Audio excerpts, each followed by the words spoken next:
Ikruok osechakore ne tielo mar ariyo mar ng'wech mag luoro ng'we mag Chepsaita cross country ka thuolo no jochan ng'wejego oseyo chenro mar ndikruok madhi chakore ngeso mabiro maendi tarik 21. Ogai mar ng'wejno Faruk Kibet wacho ni maendi en okang' machielo magidhi tiyo godo mar kelo oganda kanyakla kendo jiwo dongruok margi kokalo e tuke. Thor weche en ng'wech mawang'ni en jiwo somo miluongo ni Run for Education.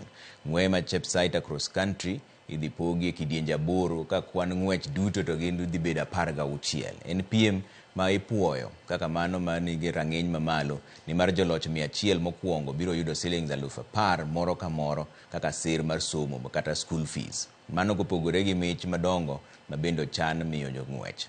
Ndikruok mar jotugo dhi timore nono ka onge chudo kamoro miluongo ni Chepkemel Dispensary mani Chepsaita Eldoret e kaunti ma Uasin Gishu kendo yawe ne jong'wech mani kod higni 5 nyaka higni 70. Nyasi mar ndikruok idhi yaw gi jatend kweth jood bura mang'eny miluongo ni Kimani Ichung'wah, jaod bura ma Webuye West Dan Wanyama kod patron mare men Faruk Kibet.